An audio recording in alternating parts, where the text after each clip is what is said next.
ठीक हो? शरीर ठीक है? एकदम फर्स्ट क्लास। वाह। और आप बच्चे ठीक हो?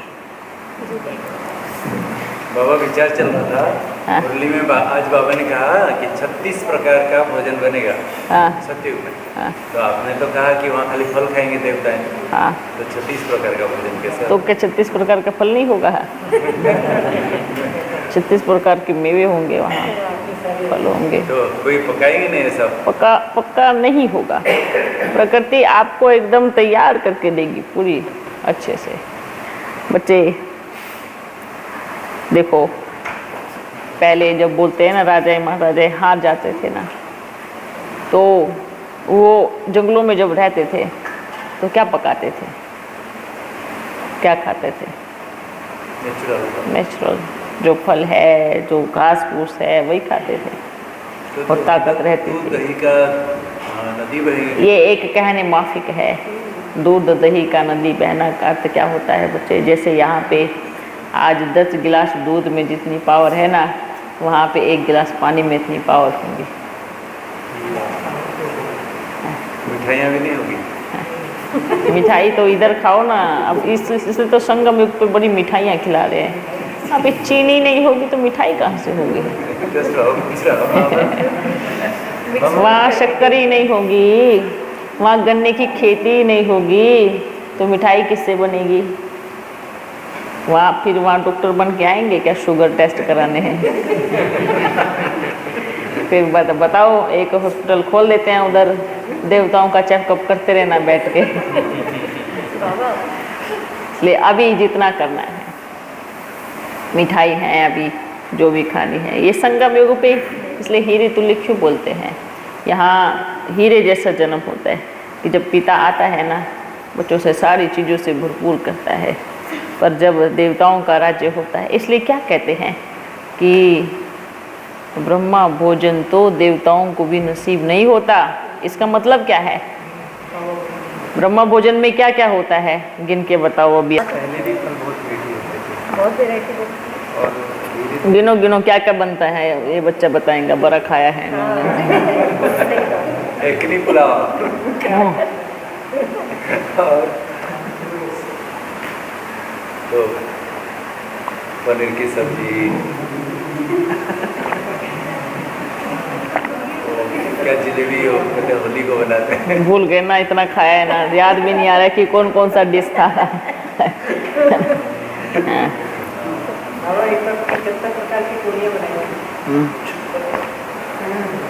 अच्छा, एक बात पूछ रही हैं, इनमें से कोई भी टोली बिना शक्कर के मीठे के बनेगी?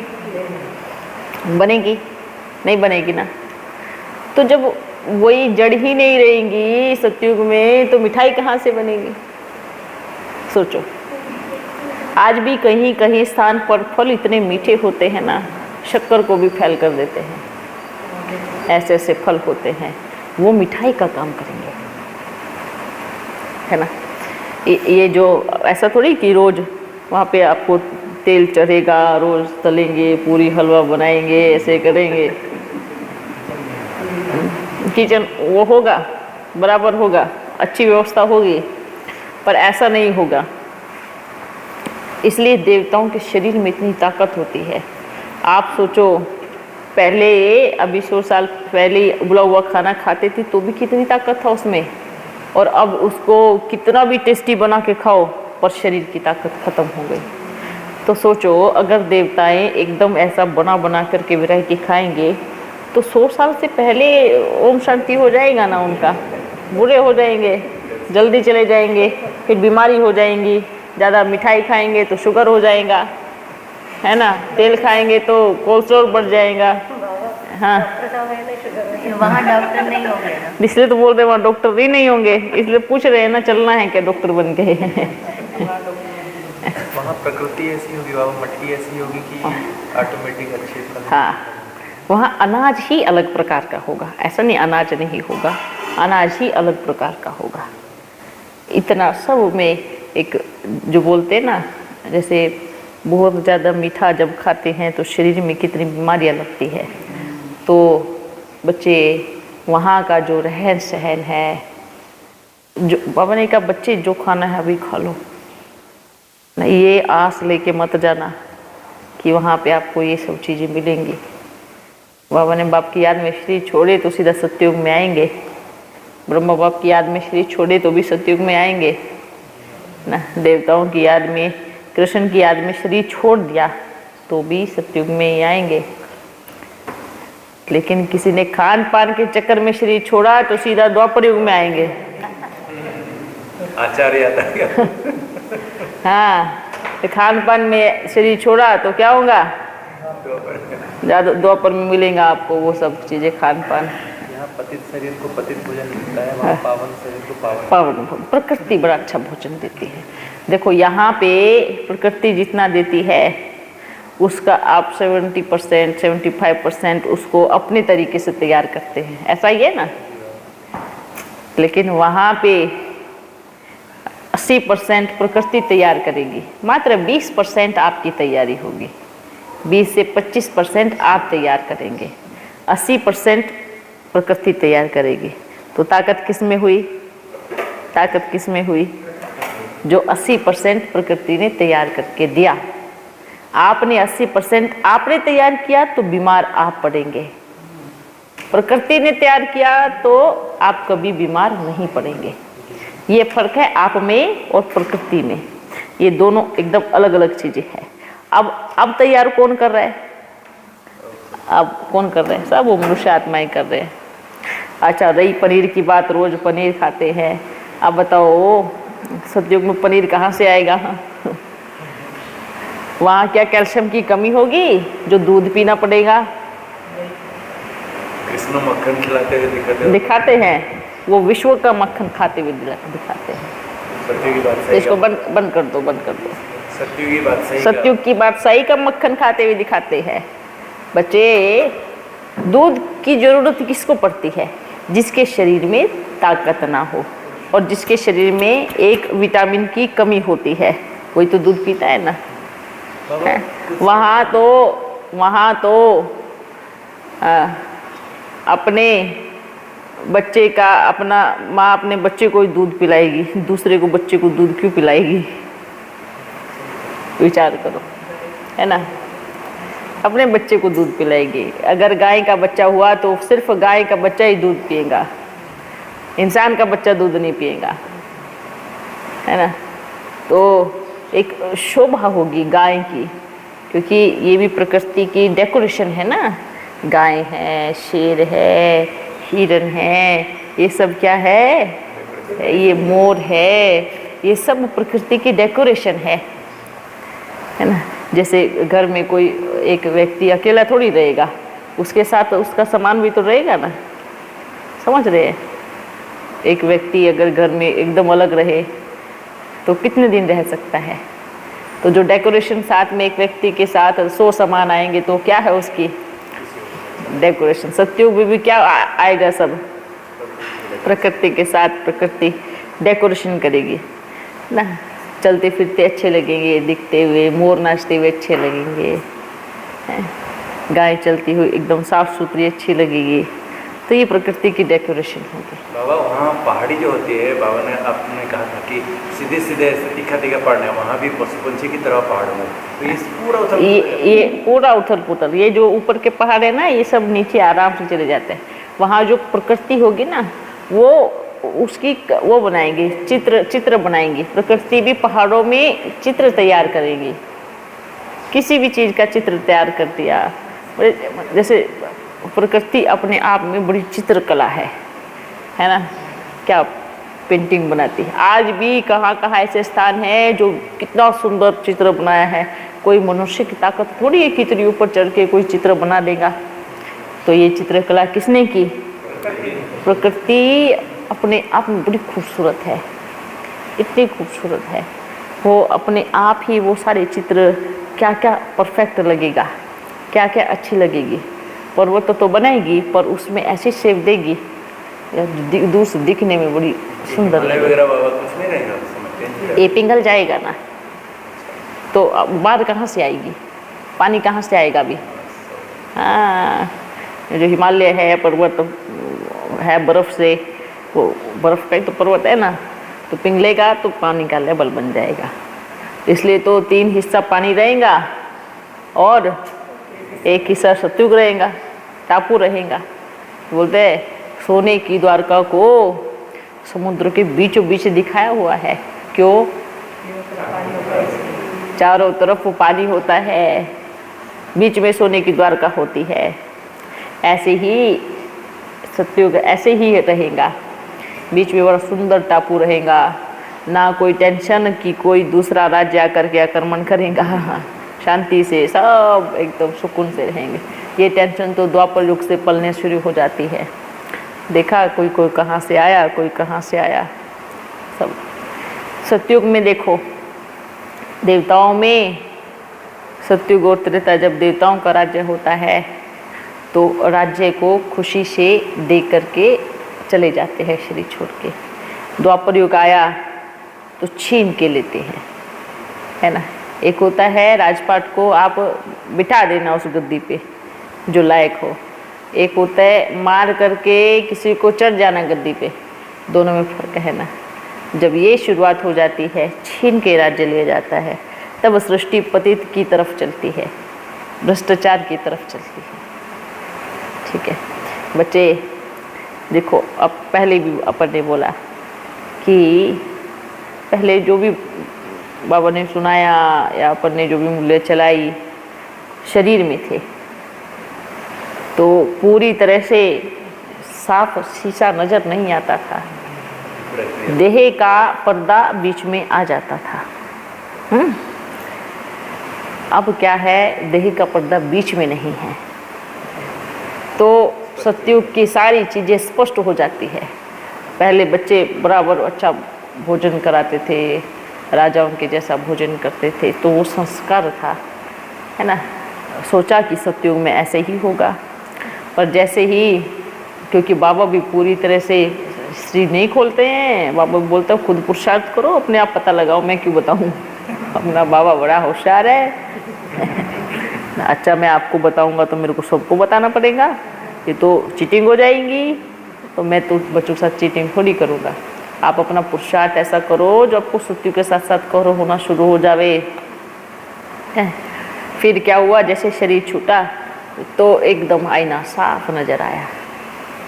बाबा सतयुग में जो पुष्पक विमान होगा, हाँ, वो पूरा बंद होगा जैसा आजकल के फ्लाइट उड़ा? नहीं, देखो बंद नहीं होगा बच्चे, वो एकदम। और देखो आजकल की फ्लाइट क्या होती है, वो बहुत ऊपर चढ़ती है।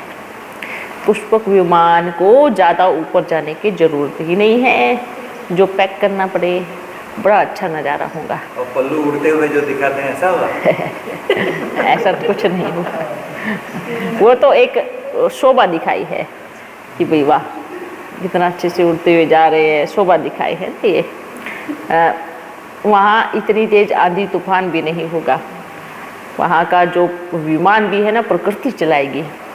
जैसे देखो अभी तो ऊपर जब चले जाते हैं ना, तो हवा ऊपर की तरफ ले लेती है। अब उधर क्या होगा, जितनी ज़रूरत होती है इतनी ही हवा चलेंगी। अगर आपका विमान उठाना है प्रकृति को, अपने आप ही हवा उसमें भरेंगे और अपने आप प्रकृति आपका संकल्प किया बैठे और बड़े प्यार से इधर से ऐसे घूमते रहेंगे, ऐसे ऊपर बहुत धीमे चलेंगे, बहुत स्पीड चलता है, क्योंकि दूरी ज़्यादा है ना। वहाँ दूरी कहाँ होंगी, यहाँ से वहाँ जाना है बस। अमेरिका तो जाना नहीं है, अमेरिका तो जाना नहीं है, जो आपको 20 घंटा लगेगा। नहीं, कमरे तक तो पैदल जाएंगे, विमान थोड़ी लगाएंगे उसमें। ये बगल बगल कमरे होंगे तो उधर में विमान की जरूरत नहीं पड़ेगी। जैसे राज्य बटे होते हैं ना, छोटे छोटे, बहुत ज़्यादा राज्य नहीं होते। जैसे किसी एक स्थान का एक सेवा का निमित्त बनाया है, या दूसरा टापू नज़र आ रहा है, वहाँ पे चलो देखने चलते उस टापू पे क्या है। एक बड़ा टापू तो सतयुग होगा, फिर चारों तरफ छोटे छोटे टापू होंगे। ऐसे जैसे कहीं घूमने चले जाते हैं। अब देवताओं को थोड़ी काम होगा कुछ, भाई रोज़ खाना बनाओ, हलवा बनाओ, पूरी बनाओ, ये बनाओ, वो बनाओ। फ्री होंगे, आराम से अपने राज्य में भ्रमण कर रहे हैं, घूम रहे हैं, तो ये बड़ा अच्छा नज़ारा होगा। और ऐसा नहीं, यहाँ तो आप बच्चे पूरी बैग भर के लेके जाते हो 10 रोज के लिए, 5 रोज के लिए, ये भी डालो, ये भी डालो, ये भी डालो, हैं। वहाँ तो क्या नज़ारा होगा, ये भी डालो, वो भी डालो। नहीं, ऐसे कपड़े होंगे जो आपकी अंगूठी में 2 ड्रेस डाल सकते हो। ऐसा, ऐसे कपड़े होंगे आपके यहाँ कुछ बनाया और ऐसे कंगन के जैसे बनाया, 10 ड्रेस इसमें डाल सकते हो। धुलाई करना पड़ेगा? बिल्कुल नहीं, धुलाई क्या, हल्का सा बस, क्योंकि वहाँ खुशबू ही इतनी होगी, बदबू मारेगा नहीं, पसीना मारता है, बदबू मारता है वहाँ तो इतनी। अच्छा एक बात बताओ, वहाँ ड्रेस ही ऐसी, तो टेलर कितना बढ़िया होगा, विचार करो। टेलर कितना बढ़िया होगा, ये विचार करो कि एक ड्रेस पहना और आप उनके पास, तो अब आपके पास जितनी अलमारी है ना, जितनी बड़ी अलमारी है ना, उसमें तो पर्दा सहित तो पूरे उसकी ड्रेस समा जाएंगी। क्योंकि जो जैसे अभी 100 साल पहले भी रेशम का रुमाल देखते थे ना, इतना से में आ जाता था, इतना सा आता था ना, छोटा सा में। तो 100 साल पहले की बात है, विचार करो 1000 साल पहले क्या होगा। आज भी साड़ियाँ ऐसी है, एक मुट्ठी में लपेटो, एक पॉकेट में डालो, आज भी है, आज भी ऐसे कपड़े इतनी सी। और ऐसा नहीं है कि वो एकदम पतला होगा, बिल्कुल पतला नहीं होगा, शरीर का कोई भाग नहीं दिखेगा, एकदम साफ। तो आपको बैग बनाने की जरूरत ही नहीं है, हैं? ये अच्छा, तो ऐसे ही घूमेंगे बिना कंघी किए? वो थोड़ी कि आपको सब कुछ प्रकृति आपके कंघी बना करके देंगी, आएंगे बड़ा हाथ लगा करके कंघी बनाएंगे।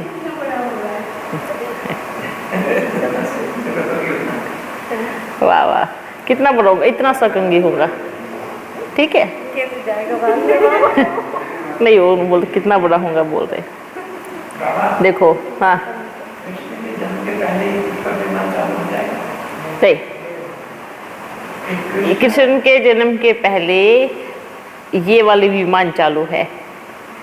कृष्ण को वहाँ जहाँ जाना है ना, वहाँ प्रकृति अपने आप लेके जाएगी। यादगार में दिखाया है। हाँ, वो यादगार में दिखाया है, वो बहुत सारी आपको बोले शास्त्रों की बातें। परमात्मा सर्वव्यापी है, ये बिल्कुल गलत है। और उसमें आपने शास्त्र पढ़े हैं ना, बहुत सारी चीज़ें उसमें सही है, जैसे कि दिखाते हैं शंकर पार्वती, ये वो सब चीज़ें जो वैद्य की बातें हैं वो सही नहीं है, जो मुख्य पॉइंट जो है ना वो सही है। जैसे शास्त्र में दिखाया है कि श्री कृष्ण का जन्म जेल में हुआ। कहाँ, कौन सी जेल में हुआ? कलयुगी जेल में हुआ। क्योंकि जब श्री कृष्ण का जन्म होता है तो पूरी तरह से सतयुग नहीं आता है, तो जन्म भी कहाँ होता है? कलयुग की जेल में। फिर दिखाते हैं जैसे ही जेल में जन्म हुआ तो श्री कृष्ण को जेल से निकाल करके लेके चले गए, है ना। तो जहाँ जेल से लेके गए तो फिर कहाँ टोकरी में लेके गए। जैसे जन्म हुआ, आंधी तूफान ये सब अपने गंगा अपने ऊंचे शिखर पे, ये प्रकृति की एकदम, क्योंकि बोलते हैं ना जो एकदम पवित्र आत्मा का जन्म होता है तब भी प्रकृति उछल मारती है, जब रावण का जन्म होता है तब भी उछल मारती है। और दोनों में फ़र्क होता है ना। जैसे कि प्रकृति का बड़ा, एक तो खुशी में उछल मारती है और एक दुख में उछल मारती है। तो खुशी में उछल कब मारती है? जब श्री कृष्ण का जन्म होता है, सब कुछ धुलाई करती है, वो साफ सुथरा कर देती है ना। और दुख में उछल कब मारती है? द्वापर युग में। वो भी तब भी साफ करती है। क्या करती है? छुपा दो जो है अपने बच्चों का सामान, सोने की द्वारका को डुबा दो, नहीं तो रावण आ रहा है लूट ले जाएगा। तो दोनों में प्रकृति किसका फायदा करती है? हम बच्चों का फायदा करती है। विचार करो, जब सतयुग आने वाला होता है, महान आत्मा का जन्म होता है, तो प्रकृति घर को ऊपर उठा के रखती है कि इसमें ये राज्य करेगा। साफ सुथरी कर देती है जैसे कोई बड़ा आदमी आ रहा हो। जब रावण आने वाला होता है तब उसको बराबर नीचे लेके जाती है, क्योंकि मालूम है अगर ये द्वारका सोने की रावण के हाथ लग गई तो रावण क्या करेगा? फिर तो पूरा राज्य ही रावण का हो जाएगा। देखो प्रकृति कितनी अच्छी है ना, कितनी अच्छी है, कितनी सतो प्रधान है। मतलब कैसा भी स्थिति है साथ साथ बच्चों का ही देगी। ये सतयुग की कहानी है। सतयुग में आप चिंता नहीं करो कि आपको कपड़े धुलाई करके प्रेस करने पड़ेंगे, है ना। एक बार पहना हुआ दोबारा कहाँ पे इतना सा छोटा सा कपड़ा होता है, इतना बढ़िया, मतलब सुनने में कितना अच्छा लग रहा है सोचो। अच्छा वहाँ के गहने भी कैसे होंगे, हल्के फुल्के होंगे। यहाँ तो सोने में अलाय मिक्स करते हैं तब गहना बनता है, भारी गहने हो जाते हैं, लटक जाते हैं। वहाँ तो कैसे होंगे, एकदम हल्के। वाह, ऐसा लगेगा ही नहीं कि पहने हुए हैं। ताज भी इतना अच्छा होगा, एकदम फिनिशिंग वाला, कहीं भी चुभने वाला नहीं होगा, एकदम हल्का ताज होगा। बाबा इतनी वंडरफुल बात है कि लक्ष्मी नारायण को गद्दी पर बैठने के लिए कुछ समय लगता है जब क्लास फिलअप होता है, लेकिन रावण कितना जबरदस्त जन्म लेते ही राज करना शुरू करता है। यही तो बात है। नहीं, जन्म लेते ही राज करना शुरू कर देता है, लेकिन 3 हिस्सा सुख रहता है। ऐसा नहीं होता है, जन्म लिया है भले, लेकिन ज़्यादा जल्दी से राज्य नहीं जाता है हाथ में। रावण तो एक जन्म भरपूर राज्य करता है, एक युग जो कलयुग होता है ना, लास्ट का युग है वो एकदम। क्योंकि देखो जैसे अभी बच्चे बाबा ने कहा पावन बन रहे हैं, जब पतित बनते हैं तो धीरे धीरे सतो रजो तमो अवस्था आती है। सतो से डायरेक्ट तमो में नहीं कूदी मारते हैं आप। सतो से बाद कौन सी अवस्था आती है, रजो। सतो से रजो आती है, उसके बाद फिर तमो प्रधानता में आते हैं। फिर जैसे शब्द होते हैं सतो प्रधान, फिर सतो प्रधान, फिर 3 बार सतो लगाओ, फिर प्रधान लगाओ, फिर रजो प्रधान, फिर रजो प्रधान, फिर रजो प्रधान। ये युग में ऐसे अवस्था धीरे धीरे नीचे आती है। फिर तमो प्रधान, फिर डबल तमो लगाओ, फिर 3 बार तमो लगा दो। ये 3 बार तमो लगना जरूरी है। जैसे कलयुग शुरू हुआ तमो प्रधान, है ना, फिर बीच में तमो प्रधान, और अब 3 बार तमो लगाओ तो ऐसे तीसरा तमो, और जहाँ तीसरा तमो आता तो चौथा आएगा ही नहीं, विनाशी हो जाएगा। आती है तो बच्चे आपका सतयुग बड़ा प्यारा होगा। आगे चल आप बच्चे साक्षात्कार, हाँ वही बता रहे, साक्षात्कार कराएंगे आपका। जब टेलीफोन बंद हो जाएगा ना, साक्षात्कार शुरू।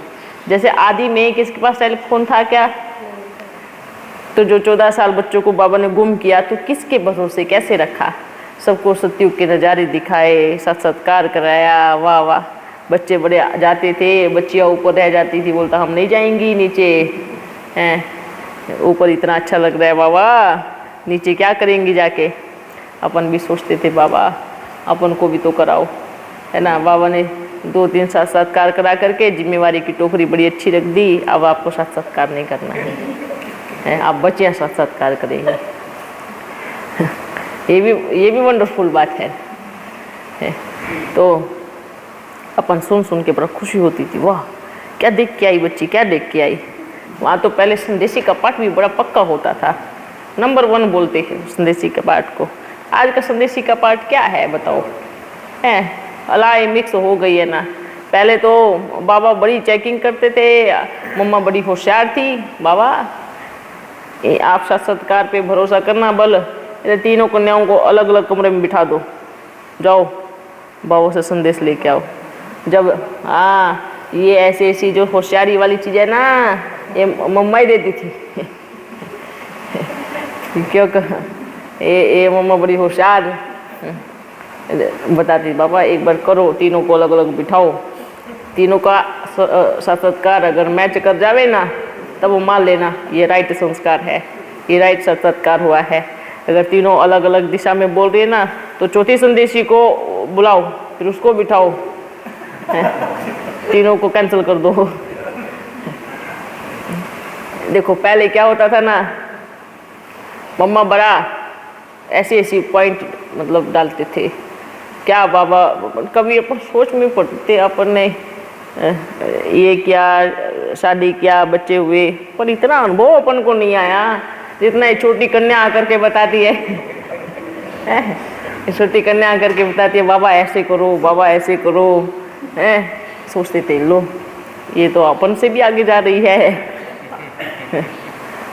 तो जैसे छोटी कन्या, अब जब क्या होता था, जब छोटी कन्या के मुख से ऐसे शब्द सुनते थे, बड़ी कन्याओं की किसी के मुख से ऐसे सुनते नहीं थे, तो लगता था वाह। फिर बाबा ने बच्चे का पद बताया, फिर समझ में आया वाह क्या बात है, वंडरफुल। आप बच्चों को अंदर की बातें मालूम है कि कितनी सारी चीज़ें अपन कहीं पे भी जैसे मानो फंस गए, क्योंकि अपना बुद्धि योग क्या था, बाबा से इतना प्रेम था ना, कोई आकर के किसी के शरीर में आके बोलता था ना अपन बाबा बोल रहे हैं, तो अच्छा बाबा बोल रहे हैं, आज अपने को बोलने का मौका मिला। अरे बाद में 15 रोज के 18 रोज के बाद बोलती है नहीं मैं बाबा नहीं था, मैं तो खाने के लिए आया था, मैं तो वो फलानी जगह की आत्मा आई थी, है ना। फिर ये बात मम्मा बताती थी, बाबा आप समझो बाबा ने एक रथ मुकर्रर किया है, जब तक आप हो तब तक किसी के शरीर में बाबा नहीं आएगा। तो फिर अपन बोलते थे नहीं बाबा है, डिसरिगार्ड नहीं करना है, बैठो इधर सुनो। ऐसे बोलते थे। अब क्या कहेंगे, मम्मा बड़ी ऐसी थी, इसलिए ये सब चीज़ें ना कि बहुत सारी चीज़ें मम्मा किसी को बोलती नहीं थी, आकर के सिर्फ अपन को बोलती थी बाबा ऐसे करो।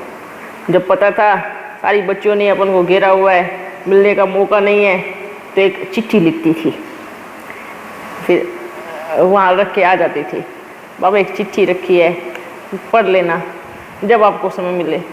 कभी मम्मा ने जिद नहीं किया मेरे को बाबा के साथ ही रहना है, ऐसे करना है, ये करना है। कोई बच्चे अभी चारों तरफ घूमती थी ना, तो भी आराम से खड़ी होकर देखती थी, जब बाबा का दिल करेगा बुलाएंगा ना, जब बाबा को टाइम लगेगा बुलाएंगा, एकदम फ्री। क्या संस्कार था, वाह। अच्छा संतुष्ट मनी, अच्छा हाँ। मैं जब बताता हूँ किसी अपने ब्राह्मण कुमार बच्चों को, बोलते हैं कि संदेशों द्वारा नहीं बताते हो, अच्छा उनको पूछो संदेशी द्वारा क्या क्या हो रहा है सेंटर पे, वो पता करवा के आओ पहले हैं।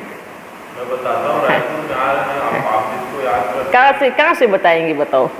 अगर संदेशी का पार्ट एक्यूरेट हो, सुबह बच्ची का अच्छा संदेश आता था, है ना, और बहुत ऐसे अनन्य बच्चियाँ होती थी जिनका संदेश एकदम बराबर आता था। अब कौन सा संदेश जो बाबा ने मुकर्रर की, वो संदेशिया कहाँ है? बाबा ने कौन कौन संदेशिया मुकर्रर की है ना, तो वो तो है ही नहीं।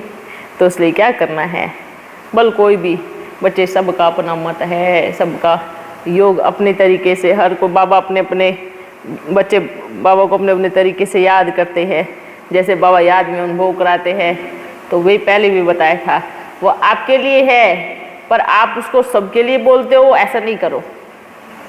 अनुभव आपको कराया है, आप उसको उतारो अपने जीवन में, पर आप क्या करेंगे, ऐसे करो वो, क्योंकि वो पहले हमें खुद करना है।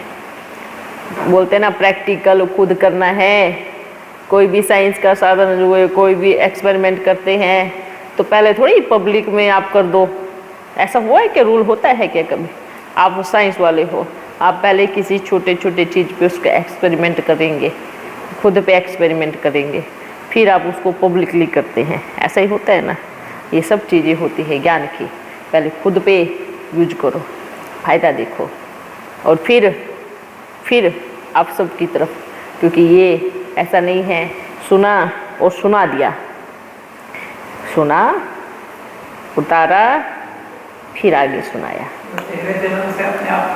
और वो अपने आप दिख जाएगा। सुनाने की भी आवश्यकता पड़े भले, पर पहले सुना फिर उतारा। जैसे उतर गए जीवन में, फिर आगे अपने आप पास हो जाता है। आपको मेहनत नहीं करनी पड़ेगी। ठीक है बच्चों, बाबा फोन अगर फेल हो गया, हैं? टेलीफोन अगर अभी बंद हो गया, पागल हो जाएंगे सबके पास। पागल इतने पागल हो जाएंगे, पागल खाना बन जाएगा पूरा संसार। और जो उधर दौड़ रहे हैं, जो उधर दौड़ रहे हैं, सब उधर दौड़ रहे हैं, देखना। और आप बच्चे एकदम ओम करेंगे बैठ के शांति में।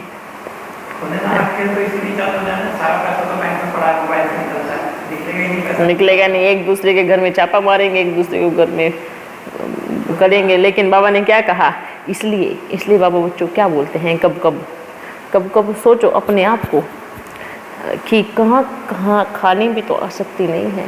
कहाँ बाबा ने बोला बच्चे एक दिन आप उपवास रखो। जैसे बोलते हैं ना, मशीनरी है, गाड़ी है, कंटिन्यू चलती रहेगी तो क्या होगा, है ना। लेकिन कभी उसको आराम दोगे तो आपकी भी परीक्षा हो जाएगी कि आप क्या एक रोज़ रह सकते हो। क्योंकि खाने में अगर आसक्ति होगी तो मानो एकदम ऐसा नहीं कि बाबा भूखे मारेगा, बाबा तो अपना कार्य बराबर करेगा ही। खाने में ऊपर नीचे हो सकता है थोड़ा, लेकिन कभी भूखे नहीं मरने देगा। लेकिन विचार करो, एक रोज़ अगर आपको रहना पड़ गया है तो बार बार अगर उसकी याद आ रही है, ये खाऊं वो खाऊं तो क्या होगा, हो जाएंगे। और जैसे मन में आया फिर शरीर छूटने वाला हुआ तो क्या होगा। तो खाने में बहुत ज़्यादा आसक्ति नहीं होनी चाहिए। खाओ, भोजन खाओ, ये सोचो इस शरीर को चलाना है तो मुझे खाना है ना। जीने के लिए खाना है, क्या नहीं करना है, खाने के लिए नहीं जीना है, जीने के लिए खाना है। बच्चे खाओ भोजन अच्छा, बाबा के घर में कोई कमी नहीं है, पर अपनी बीच में अपनी चेकिंग करती रहो। देखो मैया ने अपनी 7 रोज चेकिंग की, 7 रोज अन्न का दाना नहीं खाया। सोचो कहाँ बाबा मेरी बुद्धि योग तो नहीं जा रही है। बीच में अपनी चेकिंग करती रहती है, 2 रोज का, 7 रोज का। वंडरफुल बात है ना। तो कभी आप बच्चों को ऐसा नहीं करना है, कभी सब भूखे बैठ जाओ और फिर बाबा ने बोला है खाना नहीं है, ये सब चीज़ें नहीं करनी है कभी भी, है ना। चेकिंग अपने आप को देखो। अगर मैंने सुबह से दोपहर तक कुछ खाया नहीं है तो क्या हुआ, क्या स्थिति हुई, क्या हुआ, सोचो। अपनी चेकिंग बहुत ज़रूरी है करनी। इसलिए खाने के लिए ही नहीं जीना है, जितना जी रहे हैं उतना खाना है। क्योंकि अंतिम समय है। शुरुआत तो भरपूर था, आप खाते रहो कोई दिक्कत नहीं, ठीक है, शुरुआत ऐसी थी। लेकिन अब कौन सा समय है, अब अंतिम समय है। दुनिया वाले खाने के लिए तड़पेंगे। क्यों, जैसे साइंस का साधन बंद हुआ, कोई बच्चे तो ऐसे हैं पॉकेट में पैसे रखते ही नहीं। अच्छा 5 रुपये का हुआ टेलीफोन से दे देता हूँ, 10 रुपये का हुआ टेलीफोन से दे देता हूँ, 20 रुपये का हुआ टेलीफोन से दे देता हूँ। तो टेलीफोन अचानक से बंद हो गया, क्या दोगे फिर। खड़े रहो, जहाँ आप हो ना वहाँ से अगर घर तक रिक्शा में आना है तो कहाँ से दोगे, भागो पैदल। तो आजकल ऐसे है। पहले क्या टेलीफोन में पैसे रखते थे टेलीफोन में हैं का, हाँ सारा सिस्टम बंद हो जाएगा, सब ठप हो जाएगा, सब बंद हो जाएगा। ठीक है, जो दिखेगा ना सब्जियां बस वही खाना। अब क्या होगा, क्योंकि आज सारा चीज़ तो साइंस के साधन से बनी हुई है। अब देखो बोलते ना साइंस का घमंड, ये क्या है, ये साइंस का घमंड है।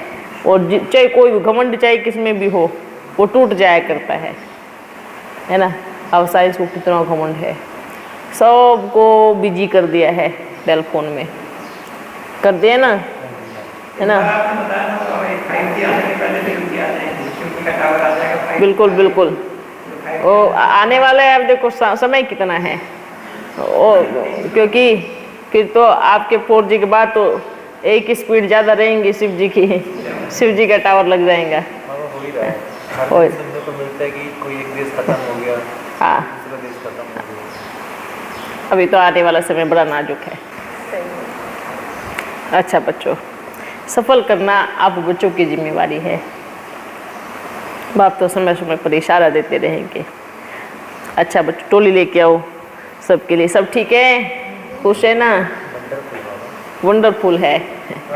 वंडरफुल बनना, पर वंडरफुल कभी मत बनना है। ये जैसे ना मन में याद रहती है कि अपन सुबह से किसी से बात करेंगे तो बाबा को याद करते हुए बात करेंगे। हाँ, तो 5 बार याद रहता है, फिर भूल जाता है, फिर याद आता है, फिर भूल जाता है। आप जितनी बार भूलते हो फिर याद करो, फिर याद करो, फिर याद करो, है ना? माया का काम भुलाना है, आपका काम बारी बारी याद करना है। मतलब लड़ाई जारी है। पर अच्छा है, बहुत अच्छा है। और देखो, गृहस्थी में रह करके भी दोनों का बैलेंस रख रहा है। अच्छी बात है, अच्छा पुरुषार्थ चल रहा है, पर डाउन नहीं होना चाहिए। ठीक है, देखो बाबा ने कितना अच्छा चांस दिया है, हमेशा याद रखना। हाँ हाँ हाँ। अच्छा, ये जो बनी है ये किसने बनाई है? किसने बनाई है? ये ब्रह्मा मोकोंशा वाली संतान है ना।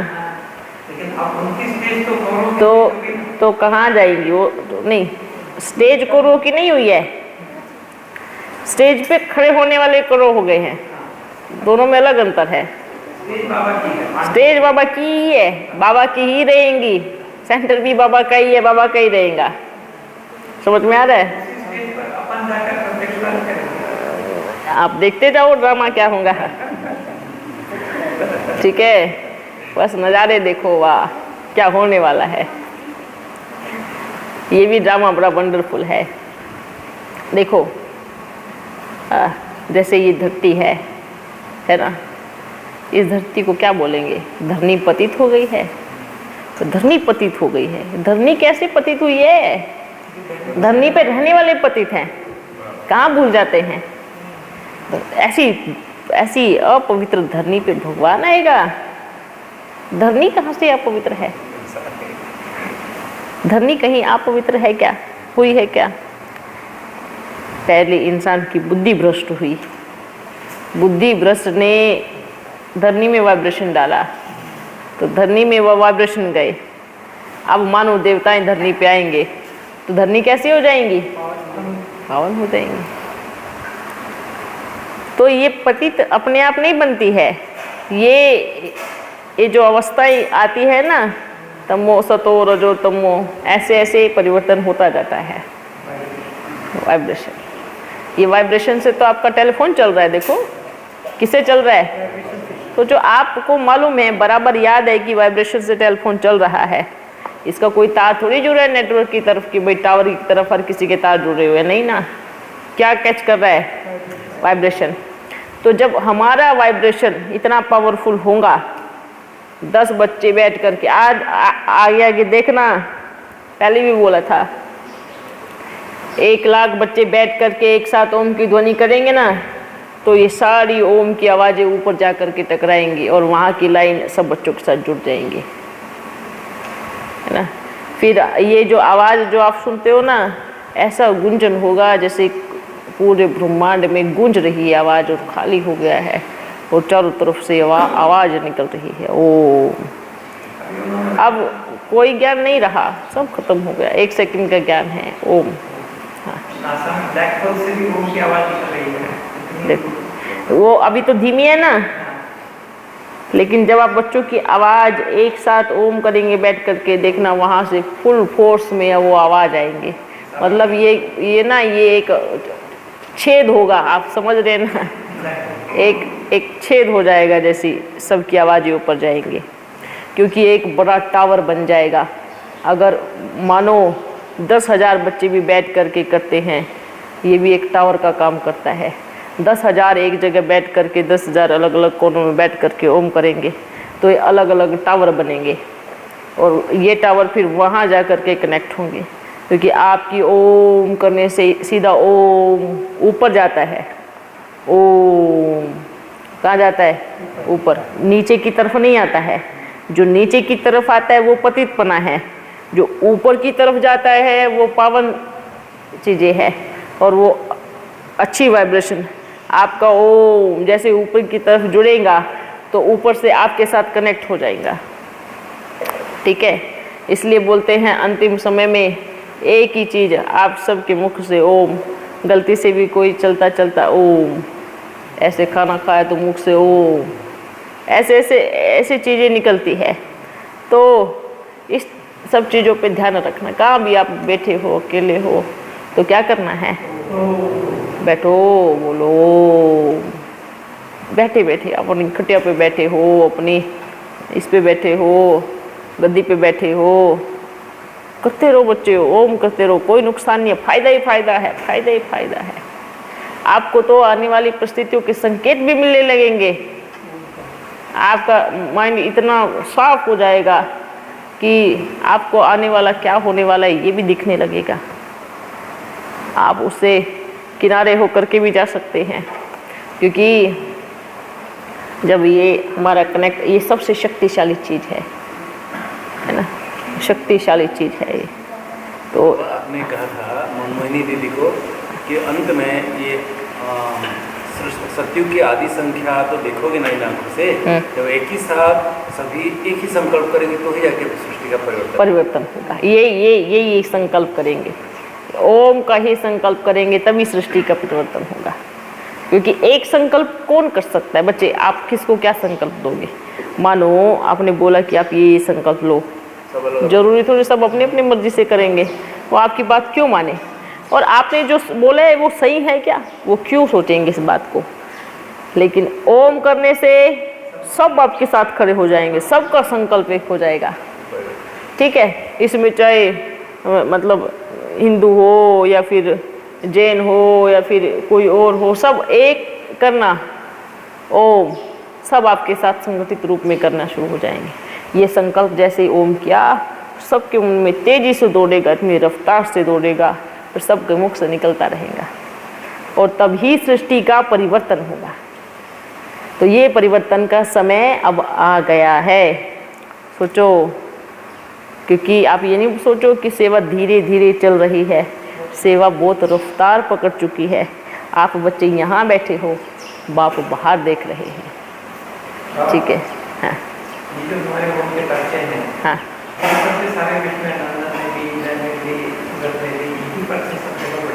हाँ, ये भी रहस्य है प्रत्यक्षता का। क्योंकि जो सबसे पहली लाइन है ना, ओम इस सृष्टि का बीज मंत्र है। ठीक है ना? ओम से सारी सृष्टि परिवर्तन होती है।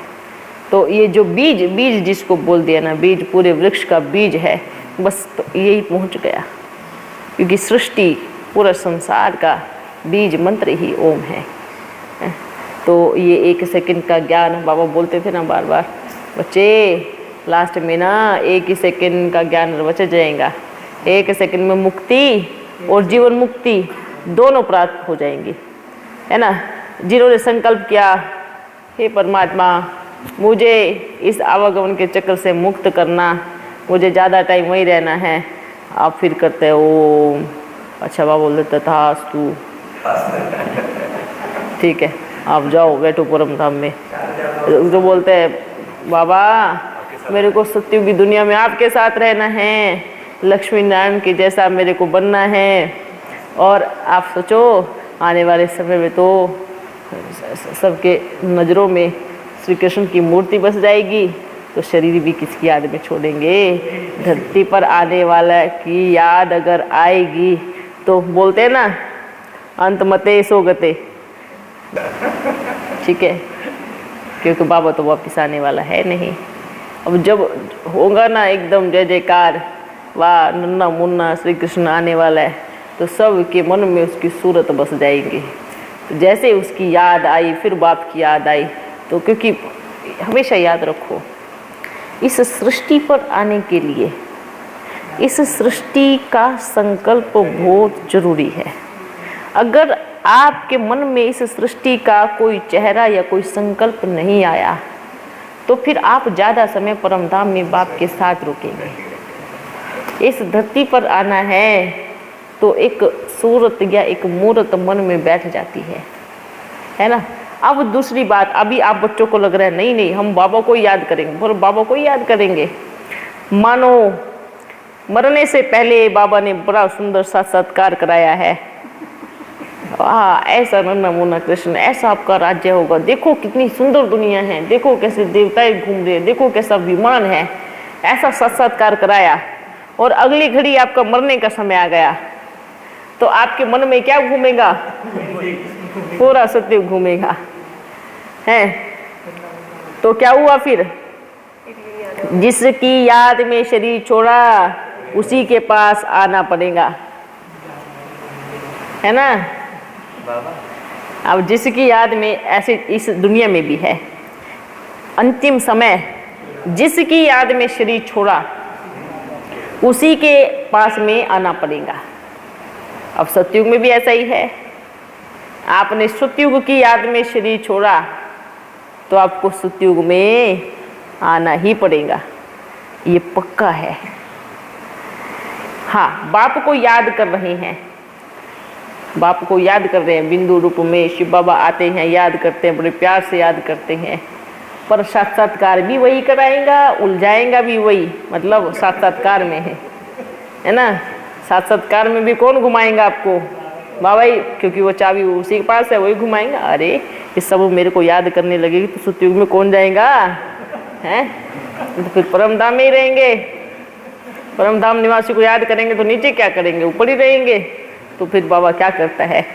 शरीर छोड़ने से पहले ना सतयुग की ऐसी चाबी घुमाता है कि मन में तस्वीर छप जाती है, एक एक एक एक प्रकृति की तस्वीर, शरीरों की, कितने सुंदर शरीर होंगे। वाह, बाबा फिर दिखाएगा, बच्चे सतयुग में आपका ऐसा शरीर था, ऐसा शरीर लेने वाले थे आप, पर आपको सतयुग में आना ही नहीं है तो चलो ऊपर।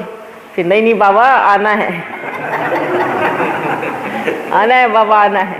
अब जैसे उसने कहा आना है तो छाप लग गई, आना है तो थास्तु।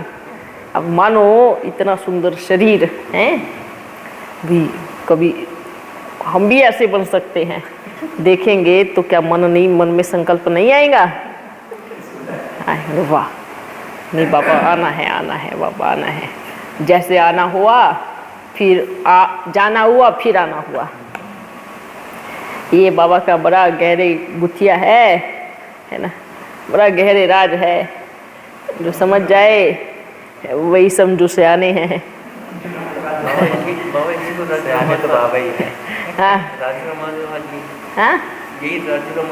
हाँ, और ऑटोमेटिकली सिस्टम बना हुआ है। हाँ, जिनको ज्ञान नहीं है, जो इतने समय से तपस्या कर रहे हैं, जैसे साधु सन्यासी है, बस एक ही धुन में बैठे हैं कि बस हमें मुक्ति चाहिए, हमें मुक्ति चाहिए, हमें मुक्ति चाहिए। उनके मन में सौपन में भी नहीं आएगा, बस मुक्ति ही दिखाई देंगी उनको। क्योंकि आप बच्चों को पढ़ाई कौन सी पढ़ाई जा रही है? नर से नारायण बनने की, नारी से श्री लक्ष्मी बनने की पढ़ाई तो पढ़ाई जा रही है ना। वो पढ़ाई सिर्फ मुक्ति की पढ़ाई पढ़ रहे हैं, और चीज़ों से उनको कोई लेना देना नहीं है। तो वो क्या होंगे? आएंगे, वो नीचे आएंगे जरूर, पर ज़्यादा समय किसके साथ रुकेंगे? परमधाम में बाप के साथ रुकेंगे। और बिंदु बाप है, बाबा अपनी जगह चिपका हुआ है, वो अपनी जगह चिपके हुए, क्या मजा है? क्या मजा है? तो कुछ है मजा? बस कुछ अनुभूति ही नहीं है, जन्म मरण में कुछ है ही नहीं। अब जैसे धरती पर आते हैं, धीरे धीरे धीरे धीरे फिर पतित बनते हैं। जैसे दुखी होते हैं तो ये अभ्यास करते हैं, मुझे इस चक्र से छूटना है, इस चक्र में रास्ता ही नहीं मिल रहा निकलने का। बाबा ने एक ऐसा बनाया ना, ऐसे ये गली इधर गई, फिर इधर गई, फिर इधर गई, फिर इधर गई, तो बच्चे चलते चलते थक जाते हैं। भगवान कभी तो निकालो बाहर इस चक्र से। ये जन्म मरण का चक्र ऐसा खतरनाक है कि कोई गली नहीं मिल रही है, फिर लेते हैं, फिर आते हैं, फिर लेते हैं, फिर आते हैं। अच्छा बच्चों, परमधाम में बिल्कुल नहीं, कुछ नहीं, कुछ भी नहीं है, कोई अनुभूति नहीं है, ना शांति की ना। मन ही नहीं रहेगा। हाँ नहीं, बिल्कुल नहीं, डोट ऐसे। आत्मा जब शरीर में आती है तभी उनकी सारी चीज़ें एक्टिव होती है ना। टेप अलग है, कैसेट अलग है। आप बोलो कि इस टेप में बहुत गाने भरे हुए, आपने सुने ज़िंदगी में नहीं है, तो वो तो एक जड़ ही है ना आपके लिए। पर जैसे वो कैसेट टेप में भरी जाएगी तो वो गोल गोल चलेगी चलेगी, मोमेंट होगा, फिर आवाज़ आएगी, धीरे धीरे धीरे आवाज़ आएंगी, फिर उसमें शब्द जो उच्चारण होंगे आप सोच भी नहीं सकते थे कि इस कैसेट में ऐसे ऐसे गाने भी है। ऐसे ही आत्मा है।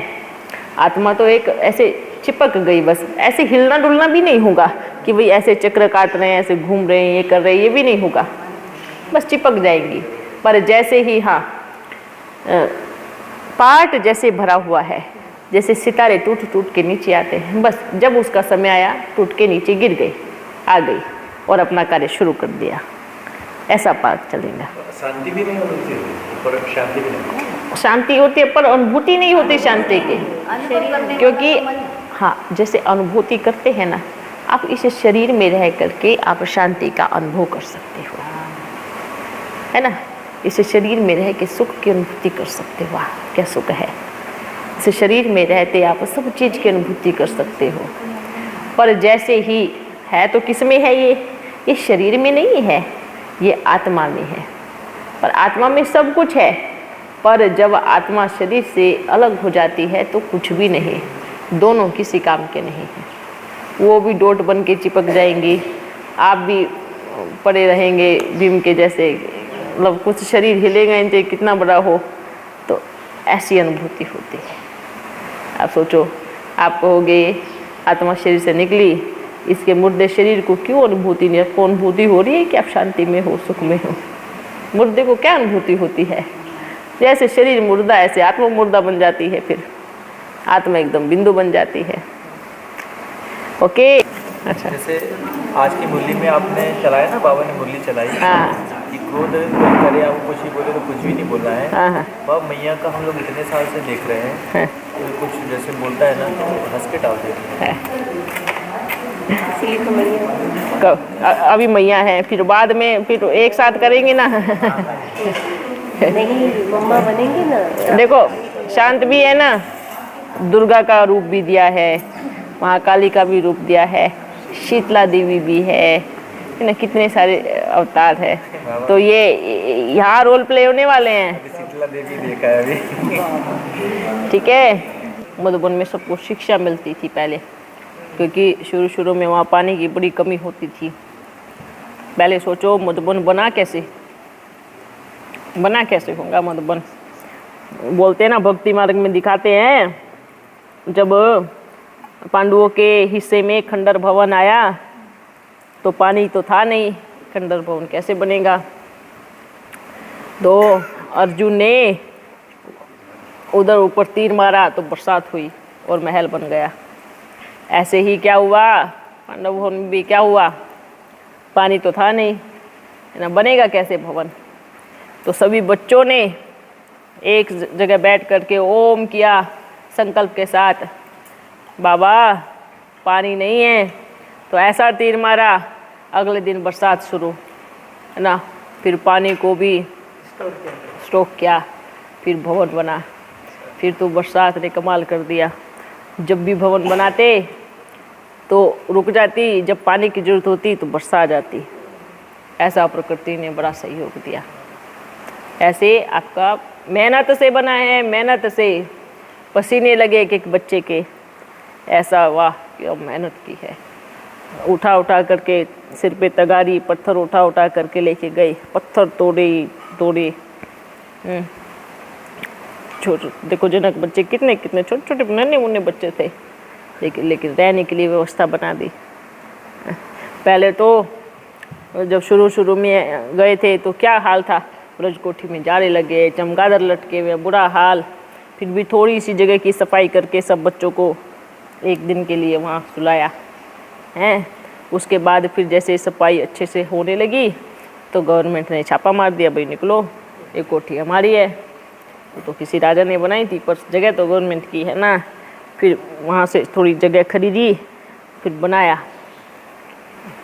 अब देखो, पहले तो ऊपर से नीचे तक पैदल आते जाते थे, रास्ता कहाँ बना था, सारा सामान उठा उठा करके, कब सामान ज़्यादा हुआ तो बैलगाड़ी में सामान रख लिया, बच्चे खुद पैदल जाते थे।